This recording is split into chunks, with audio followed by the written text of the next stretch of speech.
তো hello guys, আসসালামু আলাইকুম। তো আজকে কিন্তু আরেকটা নতুন ভিডিও নিয়ে এসে পড়েছি। তো আজকে একটা নতুন চ্যালেঞ্জ নিতে যাচ্ছি।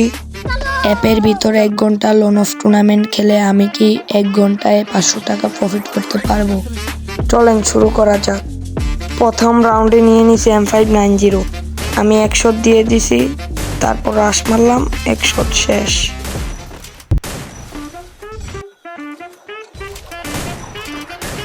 দ্বিতীয় রাউন্ডে M590 প্রথম 1 শট, আরেক শট, এই শেষ। আচ্ছা, আপনারা অনেকেই জানতে চান আমি এই টুর্নামেন্টটা কোন অ্যাপস থেকে খেলি। আমি যে অ্যাপস থেকে খেলি ওই অ্যাপসটা অনেক ট্রাস্টেড এবং ইউজার ফ্রেন্ডলি। আমি যে অ্যাপসে খেলি ওই অ্যাপসের নাম হলো গিয়ে টাইটান জোন বিডি। যে কোনো ব্রাউজারে গিয়ে সার্চ করলে আইসা পড়বো, অথবা আমি পিন কমেন্টে লিঙ্ক দিয়ে রাখবো। সবাই ইন গেমে এনজয় করো। Tata, bye bye.